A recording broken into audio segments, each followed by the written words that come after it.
کو جنبش دی تھی، گویا کہہ رہی ہو کہ اس میں اس کی غلطی بالکل بھی نہیں ہے۔ کیا یہ کپڑے یونیورسٹی میں پہننے کے لیے مناسب نہیں ہیں؟ وہ بجھے انداز میں گویا ہوئی تھی۔ کالی گول گول گہری سوالیہ آنکھیں میرا ہل کے مضبوط سراپے کا طواف کرنے لگی۔ میرا ہل نے ہتھیار ڈال دیے۔ نو اٹس پرفیکٹ، اس کے منہ سے بھی ساختہ نکلا۔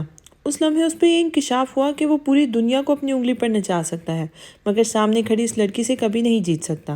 دل آویز کے اداس چہرے پر خوشی کا رنگ چمکا تھا۔ خاموش گہری آنکھوں میں یکدم رنگوں کی بہار آ گئی تھی، پر اپنے نازک وجود پر میرا ہل کی آنکھوں کو مرکوز دیکھ کر دل آویز نے اپنی ریشمی پلکیں جھجک کر گرا دی تھی۔ وہ دونوں ساتھ ساتھ بیرونی دروازے کو عبور کر کے باہر آ رہے تھے، جہاں 2 گاڑیاں اور مائیکل ان کے منتظر تھے۔ شوفر نے میرا ہل کے لیے گاڑی کی پچھلی سیٹ کا دروازہ کھولا تھا۔ جولیانا اور دل آویز دونوں گاڑی کی جانب بڑھ گئی تھیں۔ میرا ہل کا ایک ہاتھ دروازے کے اوپر تھا، جبکہ اس نے مڑ کر شوفر سے کہا، میں دل آویز کو آج خود یونیورسٹی ڈراپ کروں گا۔ وہ سیاہ چشمہ آنکھوں پر ٹکا چکا تھا۔ اگلے نشست پر بیٹھتے ہوئے مائیکل نے رک کر باری باری وہاں موجود ہر شخص کو دیکھا تھا۔ جولیانا اور دل آویز بھی گاڑی میں بیٹھتے بیٹھتے رک گئی تھی۔ یکدم سب رک کر خاموشی سے ایک دوسرے کو دیکھنے لگے تھے۔ آپ سب اتنے خاموش کیوں ہو گئے ہیں؟ کیا میں نے ایسا کچھ کہہ دیا جو نہیں کہنا چاہیے تھا؟ میرا ہل کو تعجب ہوا کہ اس نے ایسا کیا کہہ دیا ہے کہ سب اپنی اپنی جگہ فریز ہو گئے ہیں۔ ان سب کا چونکنا حیران کن تھا، مگر یہ میرا ہل میں آتی اس تبدیلی سے زیادہ نہیں۔ دل آویز خاموشی سے میرا ہل کی گاڑی کی جانب بڑھی تھی۔ مائیکل بھی اگلی سیٹ کا دروازہ کھول کر بیٹھنے لگا اور شوفر بھی اپنی ڈرائیونگ سیٹ سنبھالنے لگا، جب سب ایک بار پھر حیرانگی سے چونکے تھے۔ میں دل آویز کو خود یونیورسٹی ڈراپ کروں گا، ہر لفظ ٹھہر ٹھہر کر ادا کرتے ہوئے میرا ہل نے ٹھنڈے انداز میں آنکھ پر ٹکا چشمہ اتارا تو سب یکدم کیجول موڈ سے نکل کر حرکت میں آئے تھے۔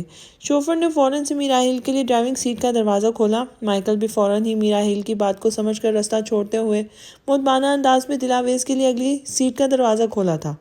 ٹھک ٹھک ٹھک، سب کچھ سیکنڈ میں ہوا تھا۔ میرا ہل چشمہ دوبارہ پہنتے ہوئے ڈرائیونگ سیٹ پر بیٹھ گیا تھا۔ دل آویز بھی دھڑکتے دل کے ساتھ چپ چاپ میرا ہل کے برابر آ کے براجمان ہو گئی تھی۔ ان کی گاڑی مین دروازے کو عبور کر چکی تھی۔ تبدیلی آ نہیں رہی، تبدیلی آ گئی ہے، مائیکل نے پیچھے سے ان کی گاڑی کو دیکھتے ہوئے زیر لب کہا تھا۔ اس کے چہرے پر معنی خیز مسکراہٹ تھی۔ میرا ہل کی زندگی نے یکدم 360 اینگل کا ٹرن لیا تھا جو کسی بھی تھرل مووی سے کم نہیں تھا۔ تم نروس تو نہیں ہو؟ میرا ہل کو نہ جانے کیوں خاموشی اتنی بے چین کر رہی تھی، حالانکہ وہ خود بھی بہت کم گو اور خاموش انسان تھا۔ یہاں آپ کے ساتھ بیٹھنے سے زیادہ نہیں، اس نے دل میں سوچا تھا مگر منہ سے محض جواب میں نہیں کہا تھا۔ خاموشی ایک بار پھر پہاڑ کی طرح حائل ہو گئی تھی۔ آپ کو کسی چیز کی ضرورت ہو تو؟ مجھے کسی چیز کی ضرورت نہیں۔ اچانک ہی دل آویز کے لہجے میں استحقاق آیا تھا۔ میری بھی نہیں؟ میرا ہل نے بریک پر زور سے پاؤں رکھا تھا۔ گاڑی سگنل پر جھٹکے سے رکی تھی۔ یہ سوال تھا یا اسے آگاہ کر رہا تھا؟ دل آویز نے چونک کر اس کے روشن چہرے کو دیکھا۔ وہ تمام تر توجہ اسی پر مرکوز کیے ہوئے تھا۔ اس کی سحر انگیز نگاہوں نے ایک پل کے لیے دل آویز کو حصار میں لیا تھا۔ وہ اپنے دل کی دھڑکن اپنے کانوں میں سن سکتی تھی اور میرا ہل اپنے دل میں۔ اچانک ماحول میں پہلا سحر زائل ہوا، سگنل کھل چکا تھا اور پیچھے کی تمام گاڑیوں نے ہارن پیٹنا شروع کر دیا تھا۔ میرا ہل نے خجالت سے پاؤں ریس پر رکھ دیا تھا۔ کمرہ اندھیرے کی زد میں تھا۔ کمرے کی چھت تک جاتی کھڑکیوں پر پردے پڑے تھے، یوں کہ سورج کی روشنی اندر داخل نہیں ہو پا رہی تھی۔ زلیخا بنا چاپ کے خاموش کمرے کا دروازہ کھول کر وہیں دروازے پر کھڑی ہو گئی تھی۔ اس کی پشت سے روشنی پھوٹ رہی تھی جو سامنے زمین پر ان کا عکس کھینچ رہی تھی۔ انہوں نے زمین دیوار پر ہاتھ مارا تو یکدم تاریک کمرہ روشنی میں نہا گیا۔ ریما اچانک روشنی آنکھ پر پڑنے کی وجہ سے جھنجھلائی تھی۔ اور کتنے دن چلے گا تیرا یہ ڈرامہ؟ زلیخا دروازہ مقفل کر کے فوراً بستر کے پاس آئیں جہاں وہ بیڈ کے گراؤنڈ سے ٹیک لگائے گمسم بیٹھی تھی۔ جواباً اس نے خالی نظروں سے زلیخا کو دیکھا تو وہ فوراً خجالت سے بولی، دیکھ میں نے بھی جو بھی کیا تیری خوشیوں کے لیے کیا۔ وہ مصنوعی اپنائیت سے اس کے گال کو چھونے لگی، مگر ریما نے فوراً اپنا منہ پیچھے کر لیا تھا۔ میری خوشیاں کس کے لیے؟ میری خوشی کے لیے کیا تھا آپ نے یہ سب اماں؟ آج نہ جانے کتنے دنوں بعد ریما کے منہ سے آواز نکلی تھی۔ یہ اپنی محرومی اور شکست کا بدلہ لینے کے لیے کیا تھا آپ نے سب؟ وہ سراپا سوال بن گئی تھی۔ اب تو اپنی ماں کو الزام دے گی؟ تجھے کیا پتا میں نے اس حویلی میں کتنے ظلم سہے ہیں؟ وہ پلکوں سے آنکھ میں آئی نمی کو خوش کرتے ہوئے بولی تھی، انسان جو بوتا ہے اماں وہی کاٹتا ہے، اور کبھی کبھی تو اس کے ساتھ اس کی اولاد کو بھی اپنی ماں باپ کے گناہوں کا بوجھ اٹھانا پڑتا ہے۔ وہ خالی نظروں سے بستر کی پائنی کو گھورتے ہوئے بولی تھی، دونوں ہاتھ گود میں بے جان حالت میں پڑے تھے۔ مجھے آپ کا رویہ دل آویز کے ساتھ کبھی غیر منصفانہ نہیں لگا۔ میں ہمیشہ یہ سوچتی رہی کہ شاید اس طرح آپ اپنے غم کو بھول جائیں گی، یہ وقت کے ساتھ ساتھ اس میں کمی آ جائے گی، مگر ایسا نہیں ہوا۔ آہستہ آہستہ آپ کا رویہ دل آویز، بے جان، یہاں تک میرے ساتھ بھی سخت سے سخت ہوتا چلا گیا۔ وہ رکی اور ایک دل برداشتہ سی سانس ہوا میں خارج کی۔ مگر مجھے معلوم نہیں تھا کہ آپ اپنی نفرت میں انسانیت کے درجے سے اتنا گر جائیں گی کہ اس کی آواز بھر آئی۔ اس نے گردن جھکا کر گود میں پڑے اپنے خالی ہاتھ کو دیکھا تھا۔ دیکھیں اماں، میرے ہاتھ خالی ہیں۔ اس نے ہتھیلیاں زلیخا کے سامنے بکھیری تھیں۔ آپاہل کو دل آویز کے نصیب سے چرا کر میری قسمت کی لکیر میں لکھ دینا چاہتی تھی نا، مگر دیکھیں یہ ابھی خالی ہیں۔ اور آپ اماں؟ وہ بستر سے اٹھ کر دیوار کی طرح زلیخا کے سامنے کھڑی ہوئی تھی۔ آپ کو اپنے ہاتھ میں کیا دکھتا ہے اماں؟ زلیخا ایک قدم پیچھے ہٹی۔ ریما کی سرگوشی کرتی آواز کمرے میں ہیجان پیدا کر رہی تھی۔ آپ کو اپنے ہاتھوں میں خون نہیں دکھتا اماں؟ آپ اتنی مطمئن کیسے ہیں؟ اس کی آنکھیں آہستہ آہستہ سرخ ہونے لگی تھیں، جیسے ان میں خون رسنے لگا ہو۔ یہ وہ خون ہے اماں جس میں آپ، میں اور یہ پوری حویلی ڈوب جائے گی، کوئی نہیں بچے گا اس میں۔ وہ بولتے بولتے زلیخا کے قریب جانے لگی تو زلیخا خوفزدہ ہو کر پیچھے ہٹنے لگی تھی۔ میری بچی، تجھے کیا ہو گیا ہے؟ سب ٹھیک ہو جائے گا۔ وہ ریما کے تاثرات دیکھ کر گھبرا گئی تھی۔ آپ کے ہاتھ میں بی جان کا خون ہے اماں، اب کچھ ٹھیک نہیں ہو سکتا۔ ریما نے دونوں ہاتھوں سے اپنے بال نوچ لیے تھے۔ میری بچی، خلیل صاحب، کریم، جلدی آؤ سب، وہ چیخنے لگی اور نڈھال ہوتی ریما کو بازوؤں سے تھاما تھا جو زلیخا کی باہوں میں جھونڈ گئی تھی۔ وہ نیم بے ہوشی کی حالت میں بڑبڑاتے لاشعوری میں داخل ہو گئی تھی۔ دل آویز نے نظر اٹھا کر دیکھا تو نظر تھک گئی، مگر ایسٹرن یونیورسٹی ختم نہیں ہوئی۔ اسے لگا جیسے برمنگھم شہر میں ایک اور چھوٹا سا شہر بسا ہوا ہے۔ مختلف مذہب اور تہذیب کے لوگوں کا ایک میلہ سا لگا ہوا تھا جو ادھر سے ادھر ہنستے مسکراتے گھوم رہے تھے۔ بھان بھان کی بولیاں بولی جا رہی تھیں۔ بہت سے لوگ چھوٹے بڑے جھنڈ کی صورت میں یہاں سے وہاں منڈلاتے دکھ رہے تھے۔ وہ ایسٹن کی مرکزی عمارت کے سامنے کھڑی تھی۔ اس کے ارد گرد ہرا سبزہ تھا۔ وہ سڑک کے درمیان چلتی ہوئی آس پاس گھومتے لوگوں کو گردن گھما گھما کے دیکھ رہی تھی جو پہلے ہی اسے گھور رہے تھے۔ ان کی گھورتی نظروں نے دل آویز کو الجھن میں ڈال دیا تھا۔ سڑک کے دونوں طرف تھوڑے تھوڑے فاصلے پر بینچ نصب تھے۔ مرکزی عمارت کا داخلی دروازہ ایسٹن اسٹریٹ سے وسیع پکی جگہ تک قابل رسائی تھا۔ مرکزی دروازوں کی طرف سے جانے والی دو ڈھلوانیں تھیں۔ دونوں طرف سجاوٹ کے لیے واٹر فاؤنٹین لگے ہوئے تھے۔ اسٹین اسٹریٹ کے مرکزی دروازے پر دو بیرونی آٹومیٹک سلائڈنگ اور ڈبل ڈور تھے جس پر سفید نقطے والی لکیریں تھیں۔ بیرونی دروازے کے ابتدائی سیٹ سے اندرونی دروازوں سے گزرنے کے لیے 90 ڈگری کا موڑ تھا اور مین استقبالیہ مرکزی دروازے کے اندر واقع تھا۔ یہ 110 سینٹی میٹر اور 75 سینٹی میٹر کی اونچائی پر ایک کاؤنٹر تھا۔ دل آویز نے گہری سانس لی اور مرکزی گزرگاہ کی طرف قدم بڑھا دیے۔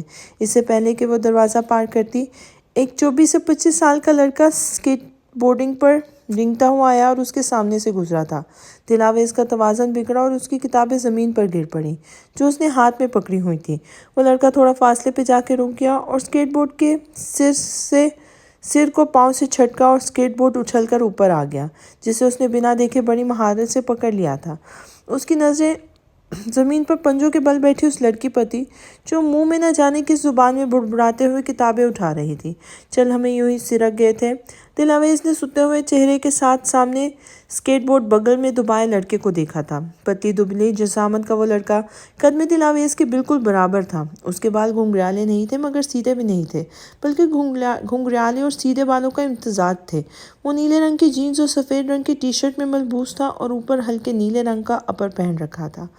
گھنگریالے بالوں کی ایک لٹ ماتھے پر بکھری ہوئی تھی۔ گلے میں ایک چین پہنی ہوئی تھی، اس میں مارخور کی شکل کا ایک لاکٹ تھا۔ دائیں ہاتھ کے 2 انگلیوں میں انگوٹھی پہن رکھی تھی۔ شکل و صورت سے اچھا ہونے کے باوجود بھی دل آویز کو اس شخص اسے گھورتا ہوا بہت زہر لگ رہا تھا۔ اسے مکمل طور پر نظر انداز کرتے ہوئے اندر جانے لگی جب وہ اس کے پیچھے آیا تھا۔ اوہ ہو میڈم، کہاں جا رہی ہو؟ BSc کی کلاسز اس ڈپارٹمنٹ میں نہیں ہو رہی، وہ اطمینان سے شانے اچکاتے ہوئے بولا تھا۔ دلاویز حیران ہوئی۔ تمہیں کیسے پتا میں بی ایس سی کی اسٹوڈنٹ ہوں؟ اس نے آئی بروز اچکائے تھے۔ ڈفر، اس نے آنکھوں سے اس کے ہاتھ میں پکڑی کتابوں کی جانب اشارہ کیا تو دلاویز نے اسے گھور کر دیکھا تھا۔ Okay sorry. دلاویز کچھ کہنے سے پہلے ہی اس نے دونوں ہاتھ اٹھا لیے تھے۔ بائی دا وے، میرا نام الہان ڈی سوزا ہے اور میں بھی B S C first year کا اسٹوڈنٹ ہوں۔ وہ دلاویز کے ساتھ چلنے لگا تھا۔ دلاویز نے اچھوتی نظروں سے اسے دیکھا۔ وہ کہیں سے بھی فرسٹ ایئر کا اسٹوڈنٹ نہیں لگ رہا تھا۔ پلیز جینٹلمین، نگاہوں سے نہ دیکھو۔ پلیز ان ججمنٹل نگاہوں سے نہ دیکھو۔ وہ دراصل، اس نے سر جھکایا جیسے کوئی مناسب سے الفاظ تلاش کر رہا ہو۔ پڑھائی میں کمزور ہو؟ دلاویز نے اس کی خاموشی سے اخذ کرتے ہوئے اپنے گول گول آنکھوں کو اس پر مرکوز کرتے ہوئے نرمی سے پوچھا تھا۔ کمزور نہیں ہوں بس۔ وہ بس رکا۔ بس انٹرسٹ کی بات ہے، اس نے خجالت سے کہا تھا۔ وہ سمجھ گئی۔ پھر کس چیز میں انٹرسٹ ہے تمہیں؟ وہ دونوں ڈپارٹمنٹ کے بالکل آمنے سامنے کھڑے تھے۔ دلاویز نے کتابوں کو سینے سے لگایا ہوا تھا۔ وقت کے ساتھ ساتھ تمہیں پتہ چل جائے گا۔ ویسے بھی اب تو ہم دوست بن گئے ہیں نا؟ وہ مسکرایا تھا۔ دوست؟ یہ کب ہوا؟ سوچنا بھی مت، میں لڑکوں سے دوستی نہیں کرتی۔ ہوا مخالف سمت میں چل رہی تھی، جس کی وجہ سے دلاویز کے بالوں کی ایک لٹ بار بار اٹھ کے اس کے چہرے پہ آ رہی تھی، جسے وہ بار بار کان کے پیچھے اڑاس رہی تھی۔ دیکھو، اس یونیورسٹی میں تمہیں سکون سے اپنی ڈگری مکمل کرنی ہے تو مجھ سے بنا کر رکھنی پڑے گی، ورنہ تو میں تمہاری ناک میں دم کر دوں گا۔ اس کے چہرے پہ شرارتی ہنسی نمودار ہوئی تھی۔ اچھا، کیا کر لو گے تم؟ وہ گرائی تھی۔ یہ بھی تمہیں وقت کے ساتھ ساتھ پتہ چل جائے گا۔ وہ کسیانی ہنسی ہنستا ہوا ڈپارٹمنٹ کے اندر داخل ہوا تھا۔ دلاویز بھی پیچھے پیچھے چل پڑی تھی۔ عقل مند ہو کافی۔ گڈ، اچھا ہے، میرے اسائنمنٹ میں اچھی ہیلپ ہو جائے گی۔ وہ بالوں پہ ہاتھ پھیرتا ہوا اس کے پاس سے گزرتے ہوئے لوگوں کو ہیلو ہائی کرتے ہوئے چلتے چلتے بولا، اور دلاویز معصوم بلی کی طرح اس کے پیچھے پیچھے چلتے ہوئے سر ہلانے لگی تھی۔ مشکل میں گدھے کو بھی باپ بنانا پڑتا ہے، دلاویز نے سڑی ہوئی شکل بناتے ہوئے کہا تھا۔ And for your kind information, مجھے اردو آتی ہے الہان۔ ایڑیوں کے بل یکدم دلاویز کے پاس سامنے گھوما تھا اور وہ وہیں رک گئی۔ اس نے مسکین شکل بناتے ہوئے الہان کو دیکھا تھا۔ وہ مجھے لگا تمہیں… وہ شرمندہ ہوئی تھی۔ میرے پاپا پاکستانی ہیں میڈم، اور مجھے اردو سمجھ آتی ہے، میر فخر سے سینہ چوڑا کرتے ہوئے بولا تھا۔ اچھا چلو، معاف کیا، میں اپنے دوستوں کو اتنا مارجن آف ایرر دے دیتا ہوں۔ وہ شرمندہ ہونے کی ضرورت نہیں۔ دلاویز کے چہرے کے تاثرات اسے محسوس کر رہے تھے۔ اور تم ہمیشہ اتنا ہی بولتے ہو؟ وہ بیزار ہوئی تھی۔ نہیں، اس سے تھوڑا زیادہ بولتا ہوں۔ آگے سے فوراً جواب داغا گیا تھا۔ زیبی نے کمرے میں قدم رکھا تو سان ساکن ہوئی۔ سگریٹ کی بو نے اس کو کھانسنے پہ مجبور کیا تھا۔ اینا بستر کے کنارے ٹیک لگائے زمین پر بیٹھی تھی۔ سر بستر کے پائنی سے ٹکا رکھا تھا۔ دائیں ہاتھ میں سگریٹ تھی اور بائیں ہاتھ زمین پر رکھا ہوا تھا۔ وہ خالی نگاہوں سے چھت کو مسلسل تکتی جا رہی تھی۔ زیبی آہستگی سے اس کے پاس پنجوں کے بل بیٹھی اور اس کی انگلیوں میں دبا سگریٹ نکال کر ایشٹرے میں رگڑ دیا تھا۔ Baby, cigarette is injurious to health. اس کے لہجے میں افسوس اور دکھ تھا۔ اینا نے پہلی بار گردن ترچھی کر کے دائیں جانب پنجوں کے بل بیٹھی سدیر عمر عورت کو دیکھا تھا۔ No Zebi, I hail ignorance is injurious to health. وہ مسکرائی تھی۔ اس کی مسکراہٹ میں سمندر کی طغیانی جیسے منظر ابھرا تھا۔ کیوں اس گھمنڈی شخص کے پیچھے تم خود کو تباہ کر رہے ہو اینا؟ وہ خفگی سے بولی تھی۔ میں نے اس تباہی کو نہیں چنا زیبی۔ وہ پھر سے چھت کو گھورنے لگی تھی۔ اس تباہی نے مجھے چنا ہے۔ آنکھ کے کنارے سے بہتا آنسو اس کے کرب کا گواہ تھا۔ وہ جانتی ہیں اس تباہی کا کیا مطلب ہے؟ وہ کرب سے پھر مسکرائی اور زیبی اسے خالی نگاہوں سے دیکھتی رہی۔ اس کا مطلب یہ ہے کہ محبت میرے مخاطب ہو گئی ہے۔ زیبی کو لگا کسی نے کھینچ کر گھونسا اس کے دل پہ مارا ہے۔ محبت نے اسے بد دعا کہی ہے مرشد، یہ تو جس کو لگتی ہے برباد کر دیتی ہے۔ زلیخا ریما کو نیند کی دوا دے کر اپنے کمرے میں آئی تھی۔ رات کے 11 بج رہے تھے اور وہ کمرے میں تنہا تھی۔ تیز ہواؤں کا رخ حویلی کی جانب تھا شاید۔ کھڑکی کا پردہ تیز ہوا کے جھونکے سے پھڑ پھڑانے لگا۔ وہ یکدم گھبرائی تھی۔ ہوا کی خاموش سرسراہٹ نے کمرے کا ماحول عجیب کر دیا تھا۔ زلیخا نے فوراً کھڑکی کے دونوں پٹ بند کر دیے اور پردہ برابر کر دیا۔ کمرے میں اس قدر خاموشی تھی کہ گھڑی کے کانٹوں کی آواز صاف سنائی دے رہی تھی۔ اس نے ماتھے پر آئے پسینے کو دائیں ہاتھ کی ہتھیلی سے رگڑا اور سیدھا باتھ روم میں گھس گئی۔ نل کھول کر وہ کچھ لمحے پانی کو گھورتی رہی، پھر ہاتھ کے پیالے میں پانی بھر کر چہرے پہ مارنے لگی۔ جیسے ہی انہوں نے چہرے پہ پانی ڈالا تو سامنے شیشے میں نصب آئینے میں خود کو دیکھا اور پل بھر کے لیے ساکت ہو گئی۔ ان کے دونوں ہاتھوں اور چہرے پر خون لگا ہوا تھا۔ انہوں نے زور زور سے آنکھیں جھپکائیں، نل سے پانی کی جگہ خون بہہ رہا تھا۔ وہ دونوں ہاتھ منہ پہ رکھ کر زور سے چلائیں اور ہڑبڑی میں ان کا پاؤں باتھ روم کی ٹائل پر پھسلا، سر زمین سے ٹکرایا اور آنکھ کے سامنے یکدم ایک کالا سایہ منڈلایا تھا۔ اس کالے سائے میں زلیخا کو بی جان کا خوفناک سا عکس دکھائی دیا اور پھر یہ عکس اچانک غائب ہو گیا۔ یہ وہ خون ہے اماں جس میں آپ، میں اور یہ پوری حویلی ڈوب جائے گی۔ یہ وہ آخری سرگوشی تھی جو زلیخا کی سماعتوں میں گونجی تھی اور ان پر بے ہوشی طاری ہو گئی تھی۔ وہ پورے حماق سے لائبریری میں بیٹھی کسی کتاب کا مطالعہ کر رہی تھی جب الہان چمپینزی کی طرح کہیں سے نکل کر اس کے مقابل رکھی کرسی پہ آ بیٹھا تھا۔ دلاویز پہلے ٹھٹکی، پھر بیزاری سے اسے دیکھا تھا۔ تمہیں کس بات کی جلدی الہان؟ چراغ سے نکلے ہوئے جن کی طرح کہیں سے بھی نمودار ہو جاتے ہو، اس نے صفحہ پلٹتے ہوئے کہا تھا۔ اور تمہیں کیا درد ہے دلاویز؟ ہمیشہ ہٹلر کی طرح سڑی ہوئی کیوں رہتی ہو؟ کبھی ہنس لیا کرو، مسکرا لیا کرو۔ اسی کے انداز میں بولا تو دلاویز کے کندھے ڈھلکے تھے۔ اچھا اوکے ٹھیک ہے، کام کیا ہے بولو؟ اس نے کتاب بند کرتے ہوئے کہا تو الہان ٹیبل پر رازداری سے جھکتے ہوئے قریب آیا تھا۔ کسی لڑکی کو اپنے دل کی بات بتانی ہو تو کیسے بتائی جائے؟ وہ سرگوشی والے انداز میں بولا تھا۔ سوچنا بھی مت الہان ڈسوزا، میں شادی شدہ ہوں، وہ تیوری چڑھا کر بولی تو الہان نے مصنوعی بیزاری سے مسکراتے ہوئے دلاویز کو گھور کر دیکھا تھا۔ یہ سامنے تارے دیکھ رہی ہو؟ یہ اگر اس لیے بھی ہوتے تو میں تمہارے لیے نہیں توڑتا۔ الہان نے دیوار پہ لگے ایک پینٹنگ کی جانب اشارے کرتے ہوئے کہا تھا جس میں ایک منظر، رات کا منظر تھا اور آسمان پر ستارے پینٹ کیے ہوئے تھے۔ اوہو، وہ اس کی بات سمجھ گئی تھی۔ اچھا مجھے نہیں معلوم کہ کسی کو اپنے دل کی بات کیسے بتائی جاتی ہے۔ اس کے لہجے میں ہلکی سی اداسی گھل گئی تھی جسے الہان نے محسوس نہیں کیا تھا۔ کیا تم اپنے شوہر کو کبھی اظہار محبت نہیں کیا؟ سوال دو ٹوک تھا۔ دلاویز کو سمجھ نہیں آیا وہ اس سوال کے جواب میں کیا کہے تو اس نے بات بدلتے ہوئے کہا، تم یہ سب چھوڑو، پہلے یہ بتاؤ کہ کس کے نصیب قسمت خراب کرنے کا ارادہ ہے تمہارا؟ وہ آج کل تمہیں پک کرنے آئی تھی، بس اسی کے نصیب کھولنے کا سوچ رہا ہوں۔ وہ شانے اچکاتے ہوئے بولا تھا، کیا تم جولیانا کی سوری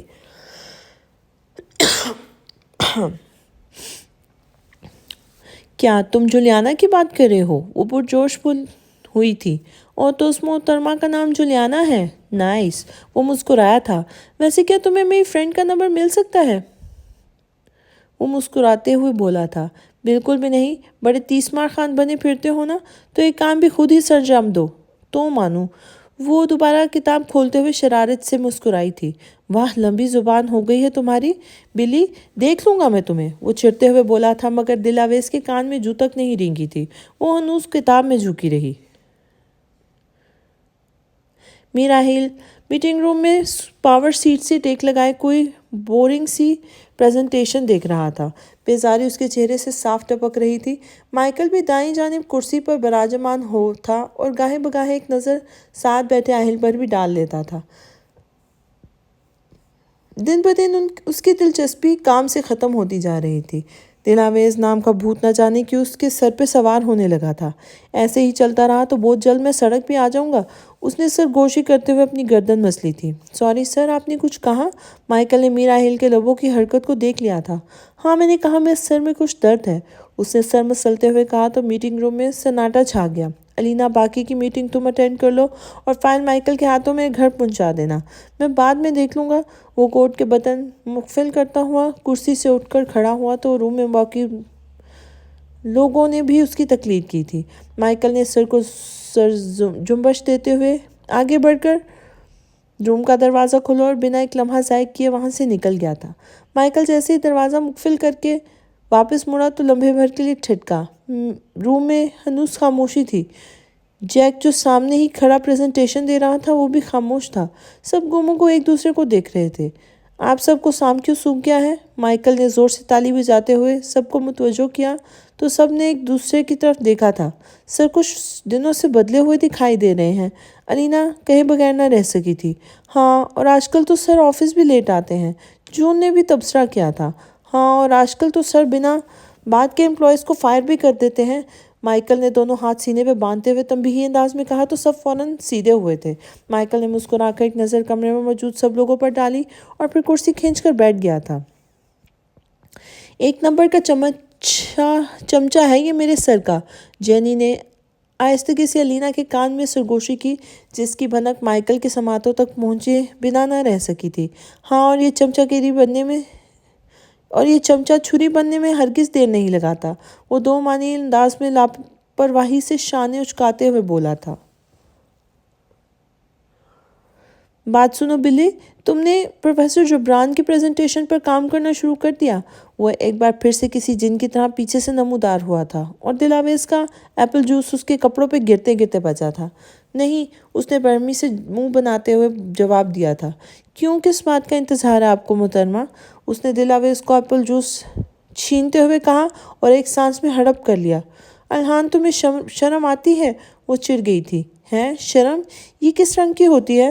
وہ ڈھٹائی سے ہنستے ہوئے کہا تو دلاویز نے اپنا سر پکڑ لیا تھا۔ نہ جانے کون سا گناہ ہوا ہے مجھ سے جو مجھ پر تم مسلط ہو، وہ رونی صورت بناتے ہوئے بولی تھی۔ اچھا، اب لمبی مت کرو، یہ بتاؤ پریزنٹیشن کیوں نہیں بنائی ابھی تک؟ وہ ایپل جوس کا ڈسپوزیبل گلاس 4 فٹ دور رکھے ڈسٹ بن میں اچھالتے ہوئے گویا ہوا تھا۔ وہ میرے پاس لیپ ٹاپ نہیں ہے، وہ منمائی تھی۔ کیا، تم نے اب تک لیپ ٹاپ نہیں خریدا؟ دلاویز، وہ دبا زبا سے چلایا تو دلاویز نے اس بات میں سر ہلایا تھا۔ حد ہے بھئی، چلو چل کے پہلے تمہارا لیپ ٹاپ لیتے ہیں اور پلیز تھوڑا جلدی کرو، پرسوں یہ پریزنٹیشن جمع کروانی ہے۔ وہ بنا کچھ سنے آگے بڑھ گیا۔ دلاویز نے بھی بادل نخواستہ قدم آگے بڑھائے تھے۔ ایسٹن سے نکل کر تقریباً 10-15 منٹ کی واک کے بعد دونوں ہی دی اسکوائر شاپنگ سینٹر کے سامنے والی سڑک پہ کھڑے تھے۔ کتنا دور ہے یہ مال؟ چل چل کے میرا پاؤں درد کر رہا ہے، وہ دھوپ کی وجہ سے آنکھوں پہ ہاتھ سے سایہ کرتے ہوئے بولی تھی۔ میں نے تو تمہیں آفر کی تھی، مگر تم پر ہی پیدل چلنے کا بھوت سوار تھا۔ وہ اپنے کاواساکی ننجا کی چابی انگلی میں گھماتے ہوئے بولا تھا۔ نہیں، مجھے اپنی جان سے عزیز ہے، اور ویسے بھی کوئی بے وقوف کم عقل پاگل ہی ہوگا جو تمہاری گاڑی کا دروازہ کے پر پہ تمہاری کاواساکی پر بیٹھے گا۔ وہ سر کو دائیں سے بائیں ہلاتے ہوئے بولی تھی۔ خبردار، جو میری بیبی کو ایک لفظ بھی کچھ کہا تو وہ گرایا تھا۔ یقین کرو، جسے بھی خودکشی کا شوق ہوگا نا، وہی تمہاری بائک پہ بیٹھے گا۔ ویسے کتنوں کو اڑایا ہے اب تک تم نے اپنی بائک سے؟ وہ الحان کے تاثرات دیکھ کے محظوظ ہو رہی تھی، اس لیے اس کے کاواساکی کی شان میں مزید بڑھا چڑھا کر بولی تھی۔ مجھے تو لگ رہا ہے تمہیں بھی خودکشی کا شوق ہے۔ اب تم بھی دیکھ لینا، ورنہ سب سے پہلے تمہیں ہی اڑاؤں گا۔ وہ ناک چڑھاتا ہوا آگے بڑھ گیا تھا اور دلاویز بھی شرارت سے مسکراتے ہوئے اس کے پیچھے چل پڑی تھی۔ میرا ہل گاڑی کی پچھلی نشست پر آرام سے ٹیک لگا کر بیٹھا کھڑکی سے باہر جھانک رہا تھا۔ چہرے پر پڑتی سورج کی نرم سی شعاعیں اسے تقویت دے رہی تھیں۔ گاڑی سگنل پر ٹھہری ہوئی تھی۔ اس کے دل پر عجیب سا اطمینان اور گھر جانے کی پرجوشی تھی۔ آج سے پہلے ایسا کبھی نہیں ہوا تھا، مگر اب ایسا ہونے لگا تھا۔ آفس کا کام جلدی ختم کر کے وقت سے پہلے گھر چلا جانا اب معمول بنتا جا رہا تھا، صرف اس خوشبو کے لیے جو اب اس گھر سے آتی تھی۔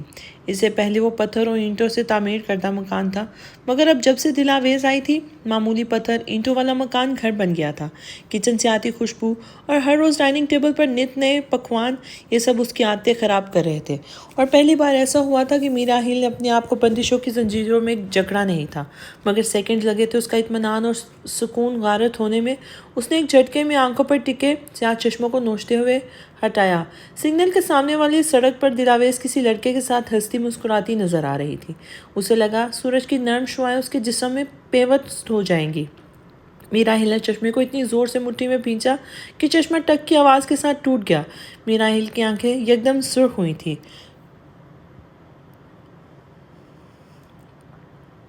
غصے سے ہاتھ اور گردن کی نسیں ابھرنے لگی تھیں۔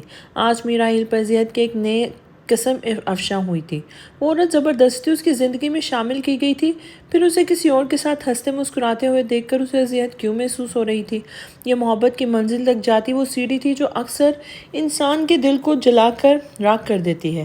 اس نے زور سے مٹھی کو سیٹ پر مارا کہ ڈرائیور نے ٹھٹک کر بیک ویو مرر میں میرا ہیل کو دیکھا مگر پوچھنے کی ہمت نہ جٹا سکا۔ دلاویز اس لڑکے کے ساتھ مال میں داخل ہوئی تھی اور تب تک سگنل بھی کھل چکا تھا۔ ڈرائیور نے گاڑی آگے بڑھا دی تھی۔ اس نے ڈرائیور کو اشارے سے گاڑی سائیڈ پر لگانے کا حکم دیا اور گاڑی سے نکل کر باہر آ گیا تھا۔ میرا ہیل آسمان کی جانب سر اٹھائے کھلی فضا میں گہری سانسیں لینے لگا۔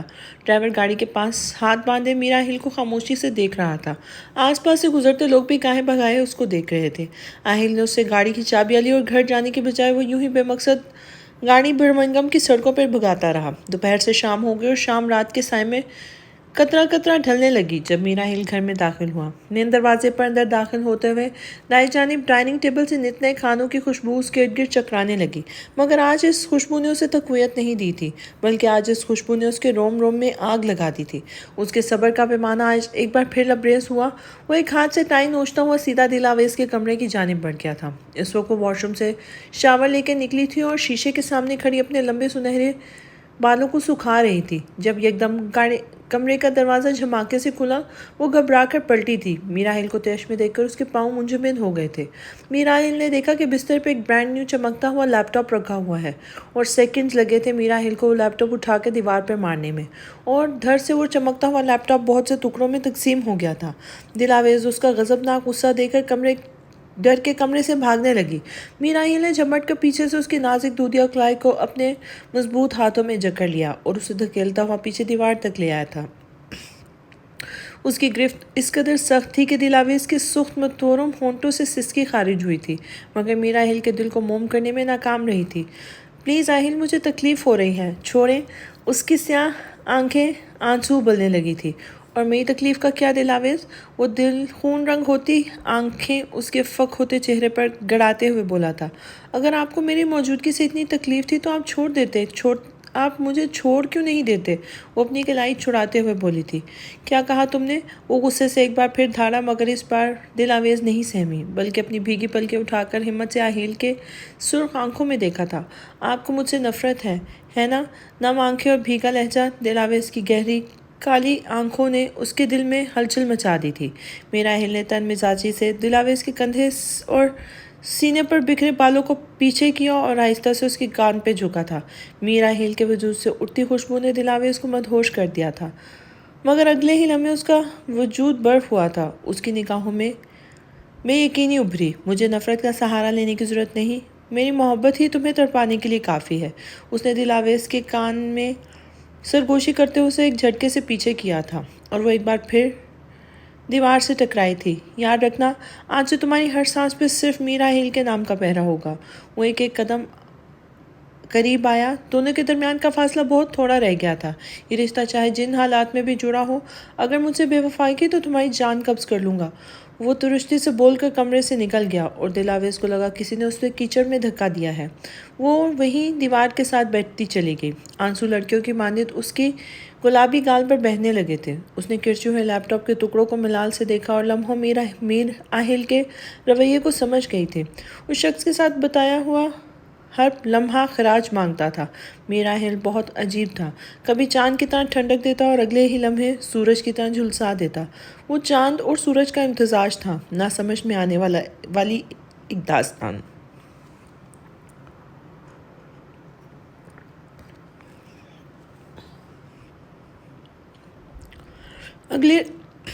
اگلے روز وہ بنا ناشتہ کیے آفس کے لیے روانہ ہو گیا۔ سینے میں جلن کی جگہ پچھتاوے نے لے لی تھی۔ دلاویز کے کردار کی گواہی وہ آنکھیں بند کر کے دے سکتا تھا۔ ہر گزرتے لمحے کے ساتھ اس کا ملال بڑھتا جا رہا تھا۔ آنکھ کی پتلیوں پر اس کی کالی گہری سیاہ آنکھیں اور ان میں تیرتی نمی بار بار دکھائی دے رہی تھی۔ آپ کو مجھ سے نفرت ہے نا؟ یہ سوال اس کے دل پر بار بار تیل کی طرح لگ رہا تھا۔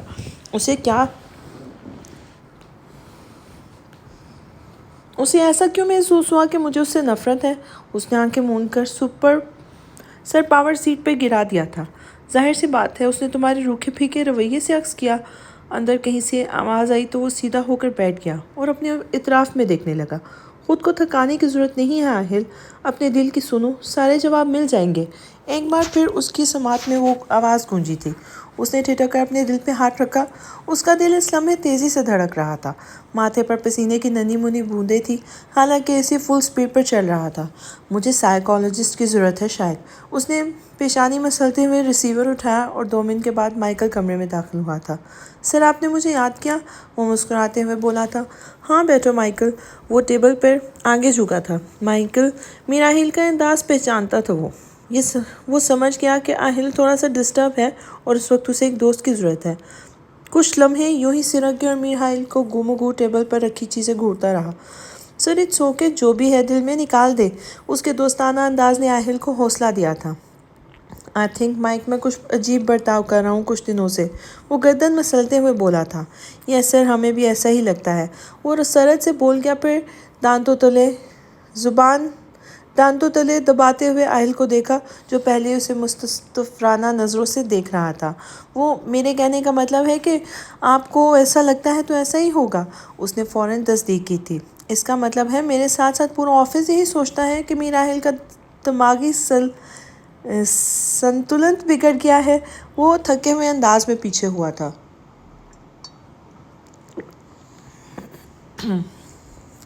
سر اس طرح تو ہوتا ہے اس طرح کے معاملات میں۔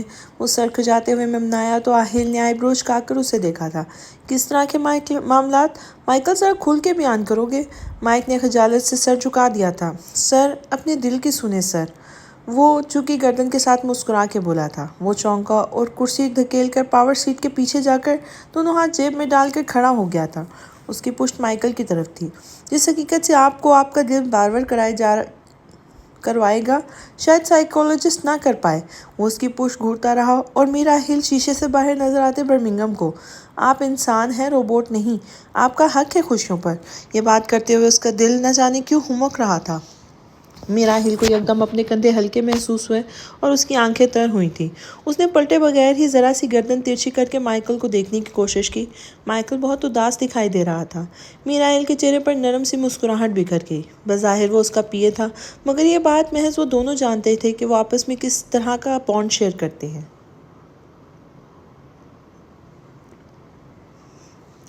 میراحیل کو آج بھی یاد ہے جب وہ کئی سال پہلے انگلینڈ آیا تھا۔ مائیکل وہ پہلا شخص تھا جس کے کندھے پر سر رکھ کے ایک رات آہل نے پہلی بار اپنی سرگزشت سنائی تھی۔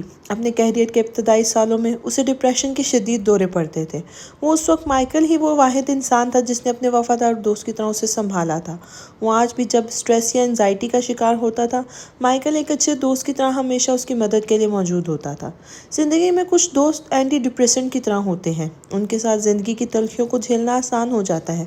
Thank you mic. مائیکل نے جب سر اٹھایا تو اس کے سر پر کھڑا تھا اور اس کا کندھا تھپک کر شکریہ ادا کر رہا تھا۔ مینشن ناٹ سر، وہ اب اپنی کرسی سے کھڑے ہوتے ہوئے بولا اور دروازے کی طرف بڑھ گیا تھا۔ میراحیل اپنی جگہ کھڑا جیب میں ہاتھ ڈالے مائک کی پشت کو دیکھ رہا تھا۔ بٹ سر، لڑکیوں کو لال گلاب واقعی بہت پسند ہوتے ہیں۔ وہ جاتے ہوئے دوبارہ پلٹا تھا۔ میرے خیال سے سر آپ کو بھی۔ میراحیل نے اسے درمیان میں ٹوکا۔ 1 گھنٹے میں فائل میرے ٹیبل پہ موجود ہونی چاہیے مائیکل، ورنہ… وہ رکا۔ Okay sir, got it. وہ فوراً دروازہ مقفل کر کے بھاگا، اس سے پہلے میراحیل اسے لال گلابوں کا باغیچہ ہی اگانے کی سزا نہ دے دے۔ مائیکل کے انداز پر میراحیل کو بے اختیار ہنسی آئی تھی۔ وہ پیشانی کھرچتا ہوا گھوم کر اپنے پاور سیٹ پہ آ کے براجمان ہوا تھا اور وہ پہلے سے کافی بہتر محسوس کر رہا تھا۔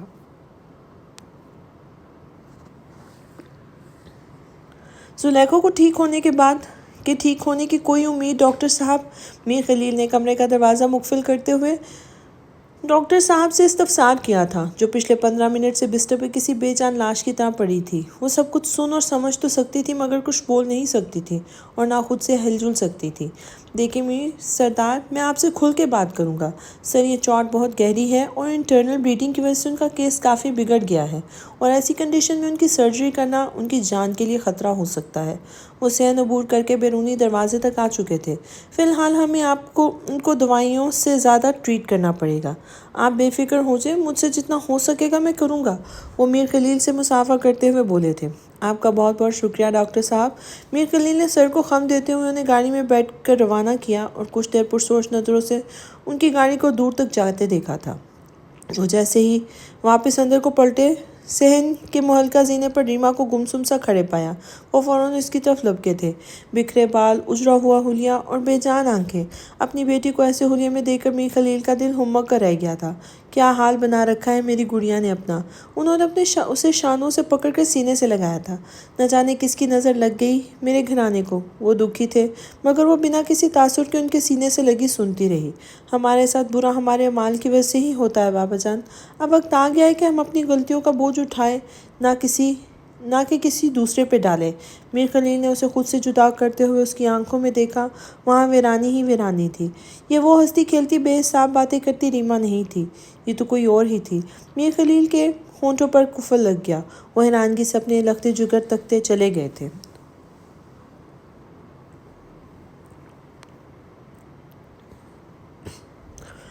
وہ اس وقت آفس سے تھکا ہوا آیا تھا اور ڈریسنگ کے سامنے کھڑا اپنی کف لنکس کھول رہا تھا جب میں غیر متوقع طور پر دروازے میں دستک ہوئی تھی۔ "یس کم ان"۔ وہ بلا پلٹے ہی شیشے میں نظر آتے دروازے کی جانب دیکھتے ہوئے بولا اور پھر فوراً چونکا تھا۔ دروازہ دھکیل کر دلاویز اندر داخل ہوئی تھی۔ اس نے سیاہ رنگ کی قمیض اور ٹراؤزر زیب تن کیا ہوا تھا، لمبے بالوں کو ڈھیلے جوڑے کی صورت دے رکھی تھی اور شفون کا دوپٹہ گلے میں ڈال رکھا تھا جو بلیک کافی کا کپ ٹیبل پہ رکھتے ہوئے ایک طرف سے پھسل کر نیچے آ گیا تھا۔ "کوئی کام؟" میرائن نے فوراً نظر دوسری جانب کرتے ہوئے استفسار کیا تھا۔ "میں کسی سے کام نہیں بلکہ آپ سے ایک بات کلیئر کرنے آئی ہوں"۔ "میں کسی کام سے نہیں بلکہ آپ سے ایک بات کلیئر کرنے آئی ہوں"، وہ دوپٹے کو دوبارہ کندھے پر ڈالتے ہوئے بولی۔ "بولے، میں سن رہا ہوں"۔ میرائن نے کف لنکس کھولتے ہوئے پلٹ کر اسے سر سے پاؤں تک آئی بروز اچکا کر دیکھا تھا۔ "الحان میرا کلاس فیلو ہے"۔ وہ رکی تھی اور وہ سینے پر ہاتھ باندھ کر سیدھا ہوا۔ نہ جانے وہ کیا سننا چاہتا تھا، اور بہت اچھا دوست بھی، وہ مضبوط لہجے میں بولی تھی۔ میرائن نے ضبط سے مٹھیاں بھینچ لی تھیں۔ "مجھے پریزنٹیشن بنانے کے لیے لیپ ٹاپ کی ضرورت تھی، اس لیے ہم مال گئے تھے، بس"۔ اس نے رک کر میراحیل کے تاثرات دیکھے تھے۔ "تمہیں کسی چیز کی ضرورت تھی تو جولیانا کو کہہ سکتی تھی، اسے میں ہر مہینے اسی کام کے پیسے دیتا ہوں"۔ دلاویز کی ڈٹائی اسے ناگوار گزری تھی۔ "آپ جیسا سوچ رہے ہیں ایسا کچھ نہیں ہے"، دلاویز برہمی سے بولی تھی۔ میرائن نے ہونٹ دبا کر گردن پیچھے پھینکتے ہوئے آنکھیں ضبط سے بند کی تھیں۔ واضح دکھائی دے رہا تھا کہ وہ اس بحث سے اکتا گیا ہے۔ جاتے ہوئے دروازہ بند، وہ یکدم اٹھا، ٹھاک کی آواز سے، اور یکدم دروازہ ٹھاک کی آواز سے بند ہوا تھا۔ میراحیل نے چونک کر آنکھیں کھولیں۔ دلاویز پہلے ہی دروازہ مار کے جا چکی تھی اور وہ حیرانگی سے بند دروازے کو دیکھتا رہ گیا تھا، پھر شانے اچکا کر دوبارہ آئینے کی جانب مڑ گیا تھا۔ "ہاؤ اوبیڈینٹ"، وہ شیشے میں خود کو دیکھتے ہوئے مسکرا کر بولا تھا۔ دلاویز کا غصہ اس نے پہلی بار دیکھا تھا۔ کسی نے پہلی بار ہی میراحیل پہ غصہ کرنے کی ہمت کی تھی، اور زندگی میں پہلی بار اسے کسی کے غصے پہ بے انتہا پیار آیا تھا۔ اگلے روز ناشتے کے ٹیبل پر غیر معمولی سناٹا تھا۔ میراحیل گاہے بگاہے دلاویز کے سپاٹ سے چہرے پر نظر ڈالتا جو چپ چاپ ناشتہ کرنے میں مصروف تھی۔ "آپ کی پڑھائی کیسی جا رہی ہے"، اس نے خود ہی بات کا آغاز کر دیا، ورنہ دلاویز تو ویسے بھی اس سے کسی مقصد کے تحت بھی بات نہیں کیا کرتی تھی۔ "بہت اچھی، بس پروفیسر جبران نے پریزنٹیشن وقت پہ مکمل نہ کرنے پر سب کے سامنے تمغۂ ذلت سے نوازا ہے"۔ رکھائی سے طنز کے تیر برسائے گئے تھے۔ میراحیل نے شدید حیرت سے دلاویز کی جانب دیکھا، یوں جیسے اسے سننے میں غلطی ہوئی ہو۔ وہ یکلخت اسے کچھ سیکنڈ دیکھتا رہا۔ اس نے جان بوجھ کر کو کھینچا تو دلاویز مزید زچ ہوئی تھی۔ گلابی ڈوروں سے سجی برہم آنکھیں، خفا خفا سا انداز اور طنز کے شہد میں بھیگا لہجہ۔ میراحیل نے نیپکن سے منہ پوچھنے کے بہانے اپنی مسکراہٹ چھپائی تھی۔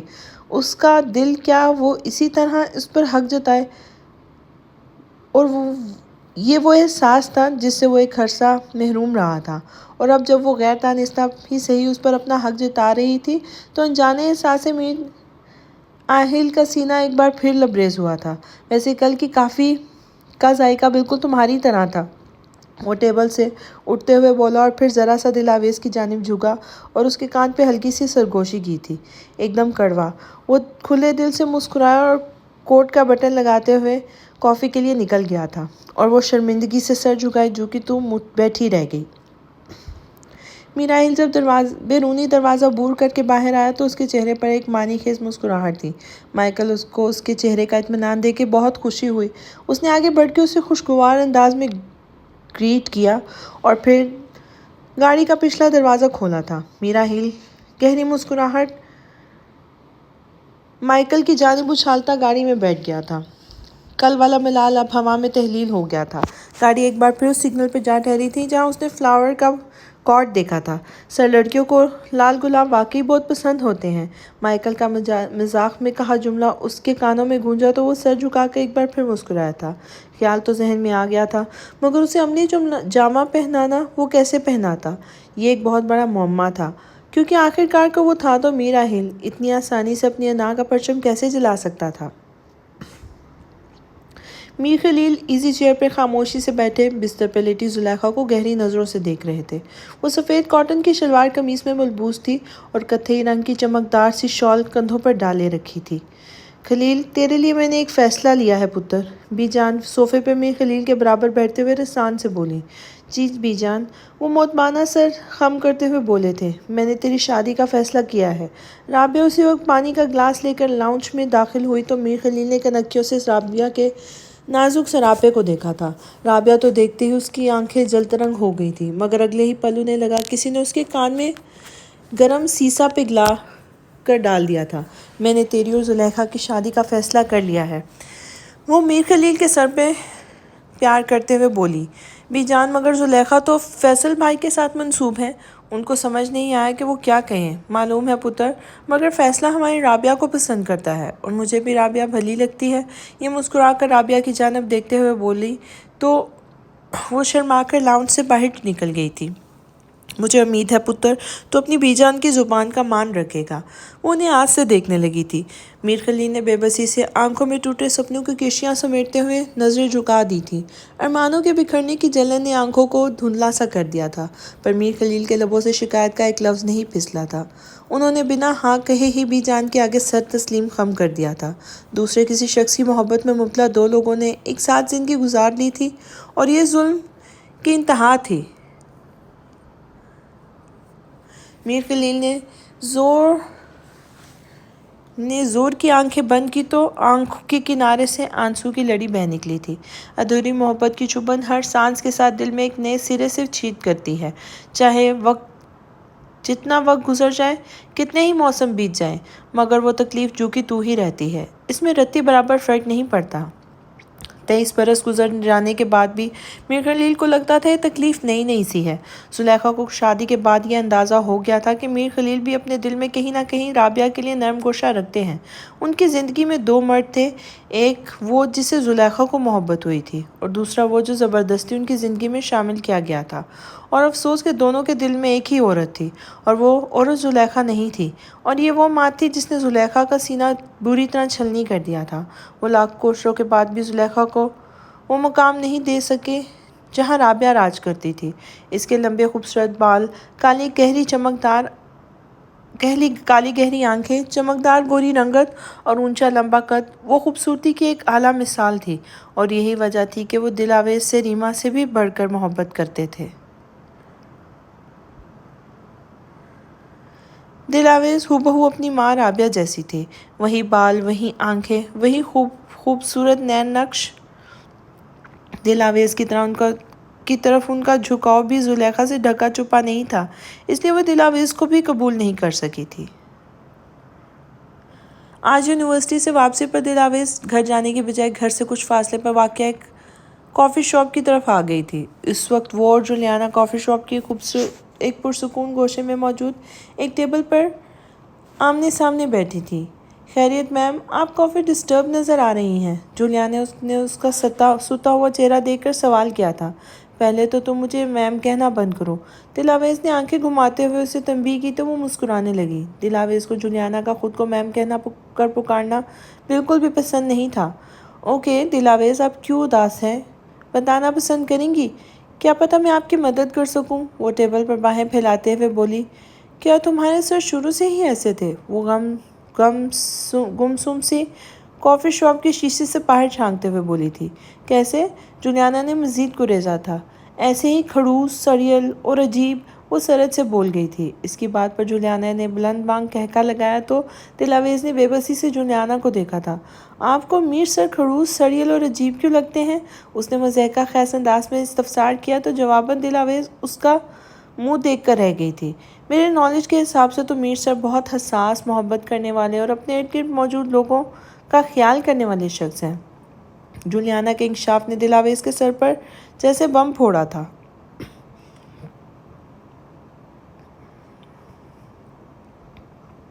ہیں؟ کیا تم یہ باتیں میرا ہل کے بارے میں کہہ رہی ہو؟ اسے اپنی سماعتوں پر یقین نہیں آیا تھا۔ اپنی آنکھوں سے گلے شکوے کی پٹی ہٹا کر کبھی ان کو دیکھنے کی کوشش کریں گی تو آپ کو اندازہ ہوگا کہ وہ آپ کے آرام اور خوشی کے لیے بھی کتنی ایفرٹس کرتے ہیں۔ وہ مسکرائی تھی۔ دلاویز کے ہونٹوں پر مارے شرمندگی کے قفل لگ گیا تھا۔ ویٹر ٹیبل پر ایک ہاٹ چاکلیٹ اور کیپوچینو کا ایک کپ رکھ کر جا چکا تھا۔ میں ایک لو مڈل کلاس فیملی سے تعلق رکھتی ہوں۔ میرے بابا میر سر کی کمپنی میں ایک معمولی سے کلرک کی جاب کرتے تھے۔ وہ رکی، کب سے اٹھتے بھاپ کی جانب اس کے پیچھے اس کا چہرہ نظر آیا۔ چہرہ اب آہستہ آہستہ دھندلا رہا تھا۔ انہیں کینسر ڈائگنوسس ہو گیا تھا۔ لمحے بھر کی خاموشی۔ میر سر نے آخری وقت تک ان کی بہت خدمت کی۔ ان کے علاوہ علاج کے خرچے سے لے کر میری ایجوکیشن تک کے تمام اخراجات انہوں نے خود اٹھائے۔ دلاویز نے جولیانا کے ہاتھ پر اپنا ہاتھ رکھ کر آہستگی سے دبایا تو وہ نم ہوتی آنکھوں سے ہلکا سا مسکرائی تھی۔ میر سر آج بھی ہمارے گھر کے تمام اخراجات اٹھا رہے ہیں۔ میری چھوٹی بھائی بہنوں کی ایجوکیشن فیس بھی وہی پے کرتے ہیں۔ ہوا میں ایک دم یاسیت سے گھل گئی تھی۔ میر سر خڑوس نہیں ہیں دلاویز، بس آپ کو انہیں دیکھنے کا زاویہ بدلنا ہوگا اور یہ سمجھنا ہوگا کہ وہ کیوں اس طرح پیش آ رہے ہیں۔ اس کے معمولی سے مشورے نے اس کی سوچ کا صفحہ ہی پلٹ دیا تھا۔ تھینک یو جولیانا، تم بہت اچھی ہو۔ وہ گرم جوشی سے اس کا ہاتھ اپنے ہاتھوں میں لیتے ہوئے بولی اور پھر ایک دم دل پہ ہاتھ رکھتے ہوئے چیخی تھی۔ الہام چپکلی کی طرح شیشے کی دیوار سے منہ لگائے اسے باہر سے گھور رہا تھا اور اندر سے دیکھو تو وہ واقعی 5 فٹ 7 انچ کی زہریلی چھپکلی ہی لگ رہا تھا۔ دلاویز نے اسے منہ ہی منہ میں نتنے ہلکا بات سے نوازا تھا۔ یہ کون ہے دلاویز؟ جولیانا اپنے بلند ہوتے ہوئے کہکے کو روکتے ہوئے بولی تھی۔ جی، اس ناچیز کو الہام ڈسوزا کہتے ہیں۔ اتنے میں الہام کافی شاپ کے اندر آ چکا تھا اور اب جولیانا کے ہاتھ کی پشت چومتے ہوئے اپنا تعارف کرا رہا تھا۔ تم یہاں بھی شروع ہو گئے؟ دلاویز نے افسوس سے سر ہلاتے ہوئے ہاٹ چاکلیٹ کا ایک گھونٹ بھرا تھا۔ تاریخ گواہ ہے کہ جہاں بھی خوبصورت لڑکیاں موجود ہوتی ہیں، الہان جیسا خوبصورت اور ڈیسرنگ شخص وہاں خود بخود پہنچ جاتا ہے۔ وہ ایک کرسی کھینچ کے بیٹھ گیا تھا۔ بڑی خوش فہمیاں ہیں لوگوں کو، دلاویز نے لقمہ دیا تھا۔ ہاں، وہ الگ بات ہے، یہاں صرف ایک ہی خوبصورت لڑکی موجود ہے۔ اس نے جولیانا کی آنکھوں میں دیکھتے ہوئے اپنے دانتوں کی نمائش کی تھی۔ جولیانا کو الہان بہت کیوٹ لگا تھا۔ وہ تمام تر توجہ اس پر مرکوز کیے ہوئے تھی۔ یہ ہاٹ چاکلیٹ دیکھ رہے ہو نا؟ یہ میں تمہارے سر پہ انڈیل دوں گی اگر کوئی بھی فضول بات کی۔ ہر جگہ جن کی طرح حاضر ہو جاتے ہو۔ وہ چڑ گئی تھی۔ میں تمہارے سڑے ہوئے سوال کا جواب دینا پسند کرتا اگر میرے سامنے اتنی پیاری لڑکی نہ بیٹھی ہوتی۔ الہان کی بات پر جولیانا نے بلش کیا، جس پر دلاویز نے اسے گھور کے دیکھا تھا۔ اچھا پلیز اب آپ دونوں لڑیں مت۔ جولیانا نے ہاتھ بلند کر کے دونوں کو ٹوکا، پھر اپنا رخ الہان کی طرف کیا تھا۔ آپ کون ہیں اور اس طرح دندناتے ہوئے ہمارے ٹیبل پر کیوں بیٹھ گئے ہیں؟ وہ دلاویز کا دل رکھنے کے لیے مصنوعی سنجیدگی کے ساتھ بولی تھی۔ میں آپ کی دوست دلاویز کا کلاس فیلو اور بہت اچھا بلکہ چہیتا دوست ہوں۔ وہ دلاویز کے ہاتھ سے ہاٹ چاکلیٹ کا مگ لیتے ہوئے بولا تھا۔ حد ہوتی ہے غریب، کبھی کچھ پیسے اپنے پیسوں سے بھی لے لیا کرو۔ اور پہلی بات تو ٹھیک ہے، مگر یہ جو اس نے دوسری بات کہی ہے نا، سراسر جھوٹ ہے۔ وہ ناک پھلاتے ہوئے بولی تو جولیانا کھلکھلا کر ہنس دی تھی۔ اوف، آپ دونوں کتنا لڑتے ہیں۔ اس نے اپنا سر پکڑ لیا تھا۔ میں نہیں، یہ بلی لڑتی ہے مجھ سے۔ میں تو ایک معصوم بھولا بھالا سا شریف انسان ہوں۔ وہ اپنی شرٹ کا کالر آگے کرتے ہوئے مصنوعی معصومیت سے بولا تھا۔ جی، مجھے معلوم ہے آپ کتنے شریف ہیں۔ اب یہاں سے تشریف لے جانے کا کتنا لوگے تم؟ دلاویز تیوری چڑھا کر بولی تھی۔ اپنی زبان منہ میں رکھنے کا کتنا لوگے تم؟ الہان نے بھی ان کا جواب پتھر سے دیا تھا۔ اور لڑائی ختم کرنے کا کتنا لیں گے آپ دونوں؟ جولیانا نے دونوں کو بے بسی سے دیکھا اور اگلے ہی پل تینوں کھلکھلا کر ہنس پڑے تھے۔ اینا اورنگزیب آفس کی راہداری میں دونوں ہاتھ کوٹ کی جیب میں مقید کیے بڑے اطمینان سے میراحل کے آفس کی سمت جا رہی تھی۔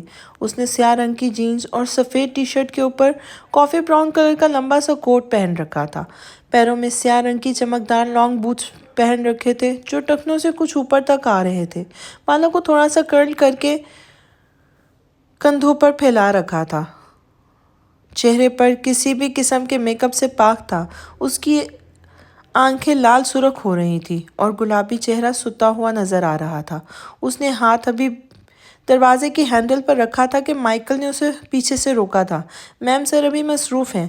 اینا نے انگارہ ہوتی نظروں سے گردن ترچھی کر کے مائیکل کو مسکرا کے دیکھا تھا۔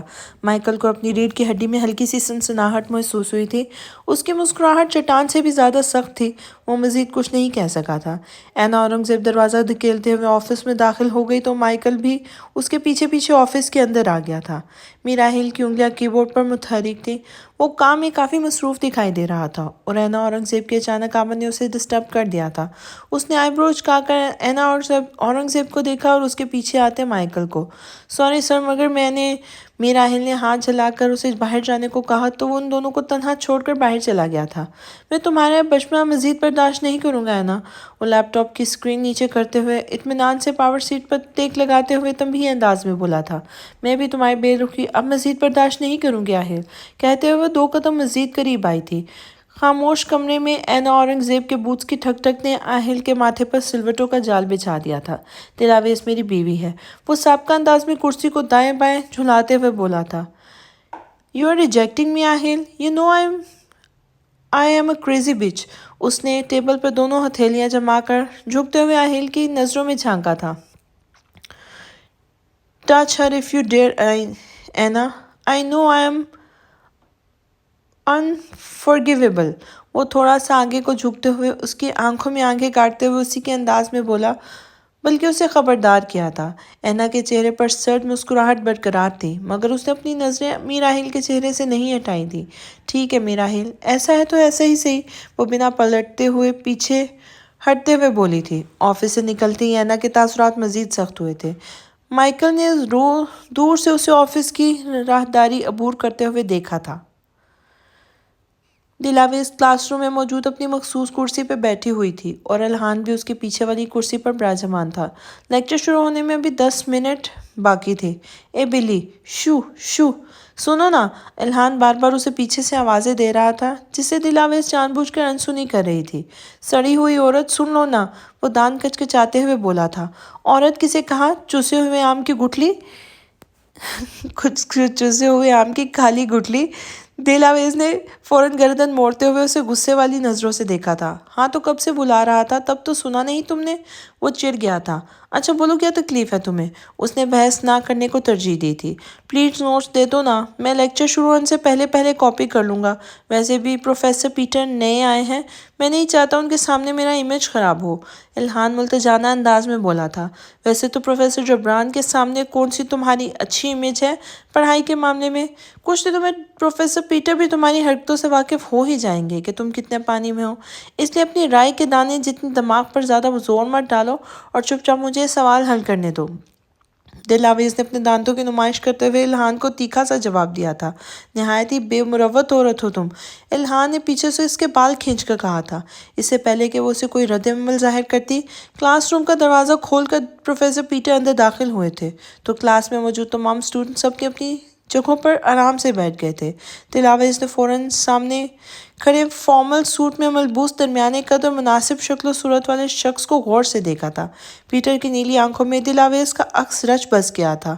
وہ شخص بھی کچھ سیکنڈز دلاویز کو خاموشی سے دیکھتا رہا۔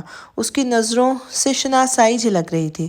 اس کی نیلی آنکھوں نے دلاویز کے ذہن کے پنوں پر کچھ مہینوں پہلے کی وہ ملاقات کھول کر بکھیر دی تھی۔ وہ پروفیسر پیٹر سے پہلے پاکستان سے انگلینڈ آتے ہوئے فلائٹ میں مل چکی تھی۔ وہ بالکل اس کے برابر میں براجمان تھے۔ پھر برمنگھم ایئرپورٹ پر پیٹر نے اس سے سرسری سی بات چیت بھی کی تھی۔ دلاویز نے اس کا دیا ہوا کارڈ جس پر اس کا نام اور نمبر موجود تھا وہیں برمنگھم ایئرپورٹ کی ڈسٹ بن میں ڈال دیا تھا۔ لیکچر ختم ہونے کے بعد وہ کیفیٹیریا آ گئی تھی۔ دوسرا لیکچر شروع ہونے میں ابھی آدھا گھنٹہ باقی تھا اور آج اس کا سر بہت درد کر رہا تھا۔ وہ کاؤنٹر سے کافی کا کپ اٹھا کر تھوڑے فاصلے پر رکھے ٹیبلوں میں سے ایک پر آ کے بیٹھ گئی اور پھر اپنے بیگ سے ایک سیاہ جلد والی کتاب نکالی اور کچھ لکھنے لگی۔ کافی کا سپ لیتے لیتے وہ پورے ناک سے کتاب میں کچھ لکھ رہی تھی جب اس کی نظر سیاہ رنگ کے جوتوں پر پڑی جس کا رخ اسی کی طرف تھا۔ اس نے سرد سے نظر اٹھا کر دیکھا تو پروفیسر پیٹر اس کے سر پر کھڑے مسکرا کر اسے دیکھ رہے تھے۔ وہ یکدم کتاب بند کر کے کھڑی ہو گئی۔ ارے آپ کھڑی کیوں ہو گئی؟ ایسے ہی، وہ جھجکی تھی۔ کہیں میں نے آپ کو ڈسٹرب تو نہیں کر دیا دلاویز؟ وہ مسکرا کر گویا ہوئے تھے۔ نہیں، اٹس اوکے پروفیسر۔ اس نے مسکرانے کی بھی کوشش نہیں کی تھی۔ دنیا کتنی چھوٹی ہے نا، دیکھے کس نے سوچا تھا میں آپ سے پھر سے یہاں ایسٹن میں ملیں گے۔ دلاویز کو سمجھ نہیں آیا کہ وہ اس کے جواب میں کیا کہے۔ وہ شخص کیوں بلا وجہ اس سے بات کر رہا ہے؟ اگر وہ پروفیسر نہ ہوتا تو دلاویز کی اس کی بات سنا بھی پسند نہیں کرتی جیسے اس نے ایک بار پہلے کیا تھا۔ آپ کم بولتی ہیں، یہ مجھ سے بات کرنے میں دلچسپی نہیں رکھتی۔ اسے دلاویز کی خاموشی کچھ خاص ہضم نہیں ہوئی تھی۔ ایسی کوئی بات نہیں، کتاب پر اس کی گرفت مزید سخت ہوئی تھی۔ اگر آپ چاہیں تو میں آپ کو یہ کافی کا کپ ختم ہونے تک کمپنی دے سکتا ہوں، وہ ٹیبل پر رکھے کپ کی جانب اشارہ کرتے ہوئے بولا تھا۔ دلاویز نے گھوموں کو باری باری پروفیسر پیٹر اور پھر کافی کے کپ کو دیکھا۔ اس سے پہلے کہ دلاویز کچھ اور کہتی، الحان عجلت میں بھاگتا ہوا دلاویز کے پاس آیا تھا۔ دلاویز تم یہاں ہو؟ میں پوری یونیورسٹی میں ڈھونڈ رہا ہوں۔ اس نے پاس کھڑے پروفیسر پیٹر کو نظر انداز کر دیا تو دلاویز پزل ہوئی تھی۔ اب شکل کیا دیکھ رہے ہو؟ چلو کافی بعد میں پی لینا۔ اس نے آؤ دیکھا نہ تھا اور سیدھا دلاویز کو کھینچتے ہوئے کیفیٹیریا سے باہر لے گیا تھا۔ پروفیسر نے کینہ پرور نگاہوں سے الحان کو دیکھا جو دلاویز کو کھینچتے ہوئے کیفیٹیریا کے باہر لے جا رہا تھا۔ اس نے زور سے مٹھیاں بند کر لی تھیں۔ الحان اور دلاویز خاموشی سے ساتھ ساتھ چل رہے تھے۔ وہ دونوں کیفے کی حدود سے کافی دور آ گئے تھے۔ تھینک یو الحان، وہ اچانک بولی تھی۔ الحان جو اپنے دونوں ہاتھ اپنی براؤن جیکٹ کی جیب میں ڈالے خاموشی سے نیچے تک رہا تھا، یکدم رکا اور گردن ترچھی کر کے برابر میں چلتی دلاویز کو دیکھا تھا۔ کیا کہا تم نے؟ اسے لگا دلاویز مذاق کر رہی ہے۔ تھینک یو الحان، وہ رک کر اسے متشکر نظروں سے دیکھتے ہوئے بولی تھی۔ لگتا ہے آج سورج مغرب سے نکلا ہے، وہ دلاویز کو چھیڑتے ہوئے بولا تو وہ بھی ہنس دی تھی۔ خیر چونکہ بدقسمتی سے تم دوست ہو تو تمہیں پروفیسر پیٹر جیسے چیپ لوگوں سے پروٹیکٹ کرنا میرا فرض ہے، وہ سر کو آگے جھکاتے ہوئے بولا تھا۔ اچھا، وہ اور تمہارا اپنے بارے میں کیا خیال ہے؟ دلاویز اس کی ٹانگ کھینچتے ہوئے بولی تھی۔ For your kind information I am not cheap, I am expensive that every one کی ناٹ افورڈ، وہ ٹشن سے جیکٹ کے کالر کو اوپر اٹھاتے ہوئے بولا تو دلاویز نے اپنا بلند ہوتے کہے پر قابو پاتے ہوئے کہا، اللہ موت دے مگر کسی کو غلط فہمی نہ دے۔ تو جواباً الحان نے سڑا ہوا منہ بناتے ہوئے دلاویز کو دیکھا اور افسوس سے کانوں کو ہاتھ لگائے تھے۔ یقین کرو مجھے تم جیسے لوگوں سے بہت ہمدردی ہوتی ہے، وہ دونوں ہاتھ سینے پر باندھتے ہوئے بولا تھا۔ کیوں؟ دلاویز نے مستفسرانہ نظروں سے اسے دیکھا تھا۔ کیونکہ اندھوں کے لیے یہ دنیا بہت مشکل ہے، یہ کہہ کر دونوں دروازے کی سمت بڑھے اور دلاویز اس کے پیچھے پیچھے لپکی تھی۔ اندھا کسے کہا تم نے کھڑوس؟ ان کی نوک جھونک ایک بار پھر شروع ہو چکی تھی جو تا قیامت چلنے والی تھی۔